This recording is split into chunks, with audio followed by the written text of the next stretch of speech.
అందరికీ నమస్కారం. నేను మీ కిరాక్ కార్పేని. ఆర్కే రోజా ఛానల్కి ఇంటర్వ్యూకి వెళ్ళింది. దాని ముందు కూడా పబ్లిక్ ప్రెస్ మీట్ పెట్టింది. పబ్లిక్లో ఒకసారి విందాం. అది విజయ్ గారి డ్రెస్సింగ్ చూస్తే జగనన్న గారి లాగే కాకి ప్యాంటు కాకి షర్ట్. ఇంతవరకు ఎవరు కూడా నాకు అర్థం కాదు. ఆర్కే రోజా, నీకు అసలు మైండ్ పని చేస్తుందని ఈరోజు ప్రశ్నిస్తూ ఉండ. జగన్మోహన్ రెడ్డి మాదిరిగా విజయ్ తలపతి గారు కాకి షర్టు కాకి ప్యాంట్ ఎప్పుడు వేసుకున్నాడు? ఆయన మాట్లాడేటప్పుడు మినిమం సెన్స్ కనీసం అంత గుర్తు పెట్టుకుందామని కూడా లేదా? నీక ప్రిపేర్ అవుతావు కదా. కాకి ప్యాంటు కాకి షర్ట్ ఎప్పుడు వేసుకున్నాడు విజయ్ తలపతి గారు? జగన్మోహన్ రెడ్డి ఏమన్నా కార్మిక బంధు, కార్మికుల కోసం నిత్యం శ్రమించే వ్యక్తి ఆయన కాకి షర్ట్ వేసుకోవడానికి? ఏం మాట్లాడుతున్నావు అర్థం అవుతుందా? విజయ్ తలపతి గారు జగన్మోహన్ రెడ్డి గారి యొక్క డ్రెస్ సెన్స్ ని, ఆ డ్రెస్ ని ఫాలో అవుతున్నాడా? ఇంకా నయం తెల్లా? అయితే పులివెందులకు వచ్చి జగన్మోహన్ రెడ్డి గారిని బతిలాడి ఆ ప్యాంటు షర్టు తీసుకుని కారులో వేసుకుని అక్కడ పోయి వేసుకున్నాడని చెప్పలా? ఇదేం పోలిక, ఇదేం ఆలోచన, ఇదేం మేధస్సు? నువ్వు ఎలాగ 2 సార్లు ఎమ్మెల్యే అయినావు, నువ్వు ఎట్ట మంత్రి అయినావు, నువ్వు ఇంకా ఎట్ట రాజకీయాల్లో ఉండవు అనేది ప్రజలకు అర్థం కావడంలే. ప్యాంటు షర్టు ఫాలో అవడం అంటే ఇది కాదు. నువ్వు ఇక్కడ వరకు నయం, ఇంకొన్ని చెప్తామేమో భయం వేసిపోతుంది.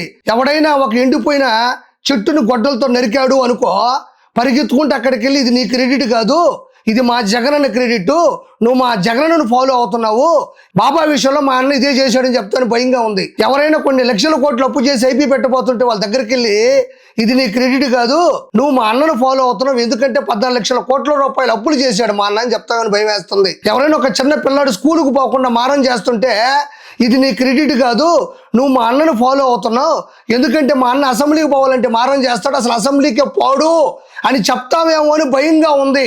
ఇంకోసారి ఇది వినండి. ఏ ముఖ్యమంత్రి క్యాండిడేట్ అలా వేసింది లేదు. సామాన్య కార్యకర్త నుంచి పైన ఉండేటువంటి పొలిటీషియన్స్ వరకు కూడా పైన కూడా ఫార్మల్ షర్ట్ వేసుకుంటారు, ఫార్మల్ ప్యాంట్ వేసుకుంటారు. ఒక 100% కూడా వైట్ డ్రెస్సులే ఉంటాయి. నేను నీ మీద చేసిన వీడియోల్లోనే ఒక 25% ఉంటాయి అదే డ్రెస్సులు. ఎక్కడా దొరకనివా? ఇంకెవరు వేసుకోకూడదా? వాటికన్నా పాస్పోర్ట్ ఉంటుందా? ఒక జగనన్న తప్పిస్తే ఇంకెవరన్నా వేసుకుంటే ఒళ్ళంతా ఏమన్నా దురద వచ్చేస్తుందా? లేదు కదా. ఈరోజు రాజకీయాల్లో సామాన్య కార్యకర్త నుంచి సీనియర్ పాలిటిక్స్ లో ఉండే సీనియర్ పొలిటీషియన్స్ కూడా అందరూ వాడేది ఫార్మల్ గా ఉండేటువంటి ఆ ప్యాంటు షర్ట్లే కదా. మరి ప్రపంచంలో మరెవరికి దొరకని కలరా అది?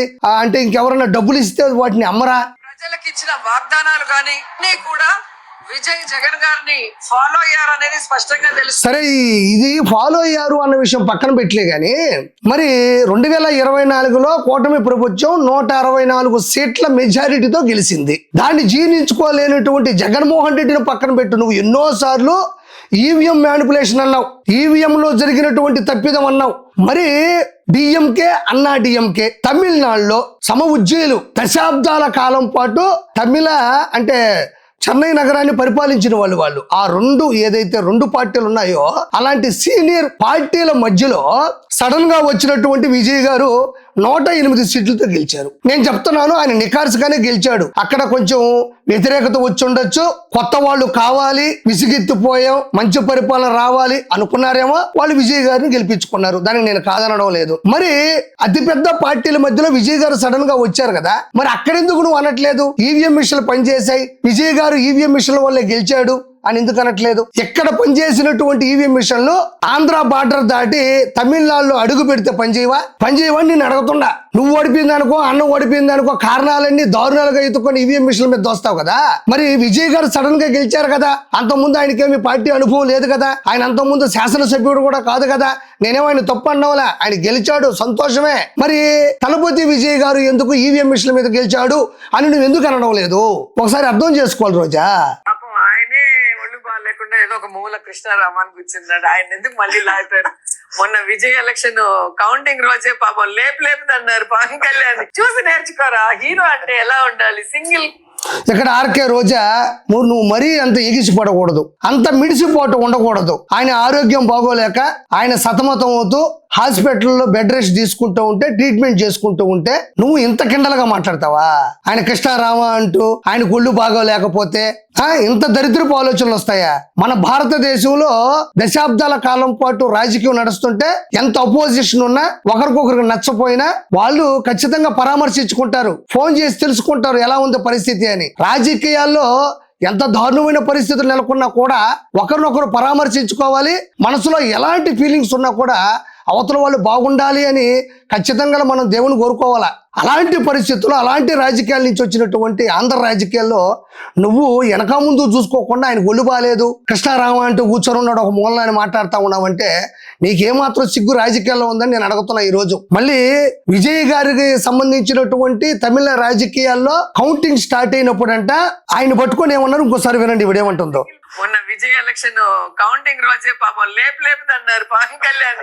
చూసి నేర్చుకోరా, హీరో అంటే ఎలా ఉండాలి. ఇప్పుడు మనకు ఒక 25 రాష్ట్రాలు ఉన్నాయి, అన్ని చోట్ల కూడా పార్టీలు ఉన్నాయి, ముఖ్యమంత్రి అభ్యర్థులు ఉంటారు, పోటీ చేస్తారు, ఒకడు ఓడిపోతారు, ఇంకోటి గెలుస్తారు. అది ఆయా రాష్ట్రాలకు సంబంధించినటువంటి రాజ్యాంగబద్ధమైనటువంటి రాజకీయం. ఇప్పుడు ఒక పార్టీలో అంటే ఏరే రాష్ట్రంలో ఒక పార్టీలో ఒక అభ్యర్థి గెలుస్తారు, అది పక్క రాష్ట్రాలకు సంబంధించినటువంటి ముఖ్యమంత్రి అభ్యర్థులకో లేకపోతే డిప్యూటీ సీఎం అభ్యర్థులకో లేకపోతే రాజకీయ అభ్యర్థులకో అంటగట్టాల్సిన అవసరం ఏముంది? అక్కడ రాజకీయాలు వేరు, ఇక్కడ రాజకీయాలు వేరు, వెస్ట్ బెంగాల్ వేరు, తమిళనాడు వేరు, ఆంధ్ర వేరు, వాటికి వీటికి సంబంధం ఏముంది? విజయ్ గారికి కౌంటింగ్ స్టార్ట్ అయినప్పుడు పవన్ కళ్యాణ్ గారిని పట్టుకొని ట్రోల్ చేస్తున్నావు అంటున్నావు. ఏం ట్రోల్ చేశారు? ఆయన ఎందుకు ట్రోల్ చేయాలి? ఈ రోజు ఆర్కే రోజా నేను సూటిగా ప్రశ్నిస్తుండా. కడప కింగ్, పులివిందుల్లో పుట్టినటువంటి పులిబిడ్డ అని పదే పదే చెప్పుకుంటూ ఉంటారు కదా వైఎస్ఆర్సీపీ కార్యకర్తలు కావచ్చు, నువ్వు కావచ్చు, మీ అందరూ కూడా కడప కింగ్, పులివిందులో పుట్టినటువంటి పులిబిడ్డ, మా అన్నకి ఎదురు లేదు అంటారు. మరి పులివిందులో పుట్టినటువంటి పులిబిడ్డకి 2024లో వచ్చినటువంటి మెజారిటీ ఎంతో తెలుసా? 61,687 మెజారిటీ వచ్చింది. అదే పవర్ స్టార్ పవన్ కళ్యాణ్ గారికి పిఠాపురంకి ఏ సంబంధం లేకపోయినా కూడా ఆయనకు వచ్చినటువంటి మెజారిటీ 70,279. 61,687 జగన్మోహన్ రెడ్డి పులివెందుల అక్కడే పుట్టినాడు. పవర్ స్టార్ పవన్ కళ్యాణ్ గారు 70,279. సిగ్గులే? పవన్ కళ్యాణ్ గారిని పట్టుకొని తమిళనాడు నుంచి ఇక్కడ ట్రోల్ చేశారని చెప్తున్నాం. సిగ్గులే? పుట్టిన ప్లేసులోనే వచ్చిన మెజారిటీ ఎంత? సంబంధం లేనటువంటి పిఠాపురంలో పవర్ స్టార్ పవన్ కళ్యాణ్ గారికి వచ్చినటువంటి మెజారిటీ ఎంత? అక్కడ కదా మనం చచ్చిపోవాలా? ఇంకెందుకు మీకు రాజకీయాలు? ఆయన రాజకీయ చరిత్రలో 21 సీట్లు Anakapalli, Avanigadda, Bhimavaram, Kakinada rural, Nellimarla, Nidadavolu, Narsapuram, Pithapuram, P Gannavaram, Palakonda, Pendurthi, Polavaram, Razole, Rajanagaram, railway Koduru, Tenali, Tirupati, Tadepalligudem, Unguturu, Yelamanchili, Visakha south, ఇలా 21 సీట్లు ఇస్తే 21 సీట్లు గెలిచినటువంటి వ్యక్తి. సీట్లు మాత్రమే కాదు, పడ్డ ఓట్లు కూడా ఆధిక్యంలో ఉన్నాయి. గెలిచిన సీట్లు, పడ్డ ఓట్లు, మీరెప్పుడు దాటలేని అసెంబ్లీ గేట్లు, ఎప్పటికీ మారని మీ ఫేట్లు. జీవితంలో మీరు ఎప్పటికీ మారరు. ఆయన ఎంత తీసుకున్నారో అన్ని సీట్లో వచ్చినటువంటి గెలుపు, వాళ్ళకి పడ్డ ఓట్లు చూస్తే ఏ స్థాయిలో ఉన్నాయో నేను మీకు ప్రత్యేకంగా చెప్పనక్కర్లే. నువ్వు పవన్ కళ్యాణ్ గారిని పట్టుకొని మాట్లాడే స్థాయి, హోదా లేదు అని ఆర్కే రోజా నీకు మరోసారి ప్రశ్నిస్తుండా. మీరు అధికారంలో ఉన్న 5 సంవత్సరాలు వెళ్ళి ప్రత్యేక హోదా కోసం పోరాటం చేయలేదు. పైపెచ్చు ఎన్డీఏ గవర్నమెంట్ కి రకరకాల సందర్భాల్లో మీరు వెళ్ళి మద్దతు ఇచ్చిన సందర్భాలు ఉన్నాయి అనేక బిల్స్ కి. అది కాదు రజనీకాంత్ గారు, వైఎస్ఆర్సీపీలో ఉండే వీళ్ళు వెళ్ళి పోరాటం చేయలేదు అంటున్నారు. ఆంధ్రప్రదేశ్ లో అవినీతిగా డబ్బులు సంపాదించాలి అన్న వీళ్ళ ఆరాటం ముందు పోరాటం యానించి వస్తుంది. యాడా ఎర్రచందనం, ఎక్కడ ఎర్రచందనం వీళ్ళకే కావాలా? ఇసుక కావాలా, మైన్స్ కావాలా, వైన్స్ కావాలా, గ్రావెల్ కావాలా? అడ్డదిడ్డంగా డబ్బులు సంపాదించి కోట్ల రూపాయలు సంచుల్లో పెట్టుకుని ఊరేగాల. మీరేమో అక్కడికి వెళ్ళి పోరాటం చేయమని ఆవిడకి హితూ పలుకుతున్నారు. ఇలా పోరాటం ఎక్కడి నుంచి వస్తుంది? ఆంధ్రప్రదేశ్ లో అవినీతిగా, దౌర్జన్యంగా, అడ్డదిడ్డంగా వేల కోట్ల రూపాయలు సంపాదించాలి అన్న వీళ్ళ ఆరాటం ముందు పోరాటం చేయాలనే ఆలోచన ఎక్కడి నుంచి వస్తుంది? ఒకసారి మీరు కూడా ఆలోచించండి. మీరు ప్రశ్నించేటప్పుడు ఆవిడ దగ్గర సమాధానం ఉందో లేదో కూడా ఎతకాలి కదా మీరు. అని నాకు అర్థం కాదు, మీ పార్టీ ఎజెండా ఏంటి? తెల్లారు లెగిస్తే లోకేష్ని, చంద్రబాబుని, పవన్ కళ్యాణ్ తిట్టడమేనా, లేకపోతే ప్రజా సమస్యల మీద సీరియస్గా ఆలోచించే అవకాశం ఏమైనా ఉంటుందా మీ పార్టీ నాయకత్వం? ప్రజా సమస్యల గురించి పోరాడే పార్టీ వైఎస్ఆర్సీపీ ఒక్కటే అన్న విషయం నిజంగా జోక్ ఆఫ్ ద ఇయర్ ఇది. ప్రజాస్వామ్యంలో ప్రజల కోసం పోరాటం చేసే పార్టీ వైఎస్ఆర్సీపీ అని చెప్తుంది.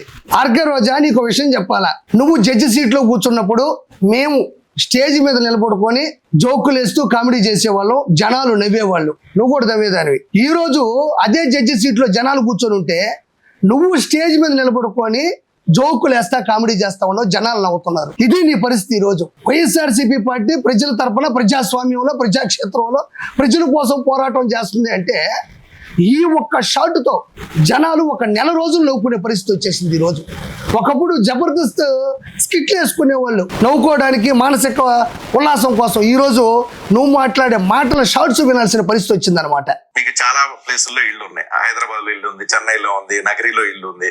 ఇప్పుడు ఇల్లు అమరావతిలో కడతారా మావిగంలో కడతారా? ఆవిడ ఇల్లు మావిగంలో కడుతుంది, మామిడికాయలు కొంటది, ఊరగాయలు పెడుతుంది, ఆవిడ తింటది, మిగిలింది అమ్ముకుంటది. ఏం ప్రశ్నిస్తారు అది అర్థం కాదు నాకు. అక్రమంగా ఆవిడ ప్రజల దగ్గర నుంచి 3,000 కోట్ల రూపాయలు సంపాదించింది అడ్డదిడ్డంగా. ప్రపంచ వ్యాప్తంగా చాలా దేశాలు ఉన్నాయి. Thailand, United Kingdom, France, South Africa, Italy, Kenya, Myanmar, Colombia, Sudan, Uganda, Mexico, Japan, Egypt, Philippines, DR Congo, Vietnam, ఇలాంటి ప్రపంచ వ్యాప్తంగా ఇండియా కాకుండా 194 దేశాలు ఉన్నాయి. 3,000 కోట్ల రూపాయల డబ్బులు ఉన్నాయి ఆవిడ దగ్గర. విహారయాత్రలకు వెళ్తుందండి ఆవిడకి. మావిగంలోనో, అమరావతిలోనో, లేదంటే గుంటూరులోనో, కడపలోనో, అనంతపురంలోనో, చిత్తూరులోనో ఉండాల్సిన అవసరం లేదు. ఆవిడకి అది ఇష్టం కూడా లేదు. ఆవిడ దగ్గర డబ్బులు ఉన్నాయి. ప్రపంచంలో ఉండేటువంటి దేశాలకి విహారయాత్రలకు వెళ్ళి అక్కడికి వెళ్ళి పెడుతుంది చిన్న shot, good morning, good evening అని పెడుతుంది. ఆవిడకి ఏం అవసరం? రోజా గారు, మీ పేరు రెడ్ బుక్ లో బోల్డ్ అక్షరాల్లో ఫస్ట్ రాసుంది. జగన్ గారు సార్ తర్వాత నాదే ఉంటుంది. జగన్ గారి తర్వాత నాదే ఉంటది. జగన్ సార్ తర్వాత నాదే ఉంటది. అంటే ప్రజలకు తెలియాలి జగన్ సార్ తర్వాత ఉండేది నేనే. Jagan sir number 1 place, 2nd place నాదే అని చెప్పడం కోసం ముద్దుగా చెప్తుంది. నేను స్కూల్ ఫస్ట్ వచ్చాను, లేదంటే నేను ప్రపంచ వ్యాప్తంగా పర్యటనలు చేశాను, ప్రజల్ని మోటివేట్ చేస్తాను అని చెప్పుకుంటారు చూడు చక్కగా నవ్వుకుంటా. జగన్ సార్ తర్వాత నాదే ఉంటది, నువ్వే ఉంటావు. ఆశ్చర్యకరమైన విషయం ఏంటంటే కేవలం ప్యాంటు షర్టు. జగన్మోహన్ రెడ్డిని చూసి విజయ్ గారు ఫాలో అవుతున్నారు అనేది కదా ఈవిడ.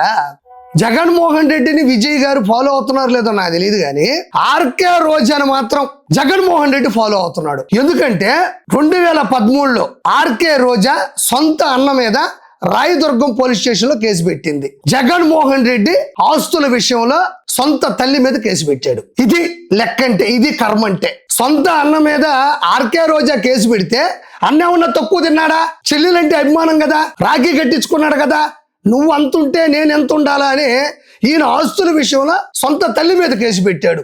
ఇది ఒక విడ్డూరం. ఈ వంట అన్న తర్వాత 2nd ప్లేస్ లో ఉందంట. ఏదో మంత్రి పదవి కోసమో, రానున్న రాజకీయాల్లో భవిష్యత్తు కోసమో భజన చేయడం తప్ప అసలు అన్నకే భవిష్యత్తు లేదమ్మా అని నేను గట్టిగా అరిసి చెప్తా ఉంటే నీకు భవిష్యత్తు ఏడి నుంచి వస్తుంది? నీకు మిగతాది వినండి. మరి ఉన్న రోజా ఇంకా ఇప్పటికి స్టిల్ ఫ్రీ బర్డ్ గా తిరుగుతున్నారు. అరెస్ట్ ఎందుకు కాలేదు అనేది చాలా మందికి సస్పెన్స్ గా రీజన్. ఆ సస్పెన్స్ అలాగే ఉంటే బాగుంటుంది. అది పెద్ద సస్పెన్స్, అది అలానే ఉండాలంట. ఏమి మధ్యలో అండర్స్టాండింగ్ జరిగింది? ఎక్కడ ఇలా ఉంటేనే ఇంట్రెస్టింగ్ ఉంటుంది, ఇలాంటి అంతేనా అనిపిస్తుంది. రెడ్ బుక్ లో మీ పేజీ ఎవరు జించేశారు? చంద్రబాబు నాయుడు జించేసి ఉంటాడు, లేకపోతే ఆయన చీటీ చిరిగిపోతుందని భయమేమో. ఎందుకు రోజాను అరెస్ట్ చేస్తే ఏమన్నా అల్లకల్లోలం అయిపోద్దని? ఖచ్చితంగా అండి.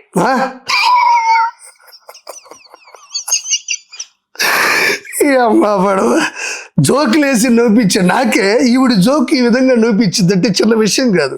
ఇక్కడ ఒకసారి మళ్ళీ వినండి. బాగుంటుంది అనుకో. ఏమి మధ్యలో అండర్స్టాండింగ్ జరిగింది? ఎక్కడ ఇలా ఉంటేనే ఇంట్రెస్టింగ్ ఉంటుంది, ఇలాంటి అంతేనా అనిపిస్తుంది. అమ్మా, బుక్ లో మీ పేజీ ఎవరు జించేశారు? చంద్రబాబు నాయుడు జించేసి ఉంటాడు. జనాలు జించేశారు కదమ్మా మన బతుకుని, మన సీటుని. చంద్రబాబు నాయుడు గారు జించేశారంట, లేకపోతే ఆయన చీటీ చిరిగిపోతుందని భయమేమో. ఎందుకు రోజాను అరెస్ట్ చేస్తే ఏమన్నా అల్లకల్లోలం అయిపోద్దని? అంటే చంద్రబాబు నాయుడు గారికి భయం అంట. మరి రెడ్ బుక్ లో ఆర్కే రోజా అని పేరు రాసి భయపడిపోయి ఈవిడ్ని అరెస్ట్ చేస్తే మరి ఎంత అలర్ట్ అవ్వాలో, మరి ఎంత అలజడులు జరుగుతాయో, ఎంత ధర్నాలు జరుగుతాయో, ఎంత ఆస్తి నష్టం, ప్రాణ నష్టం జరుగుతుందని భయపడిపోయి దాన్ని చెప్పేశాడట. ఆ పేజీని ఈవిడ రెడ్ బుక్ లో రాసి ఉంటారు కదా ఆర్కే రోజా అని. ఎందుకంటే భయపడ్డాడు, ఆయన చీటీ చిడిపోతుందంట. భయపడ్డానికి నువ్వేమన్నా ఝాన్సీ లక్ష్మీబాయి, రాణి రుద్రమదేవి, డొక్కా సీతమ్మ, చాకలైలమ్మ మాదిరిగా ప్రజల కోసమే సేవ చేసినటువంటి వీర మహిళవే నువ్వు.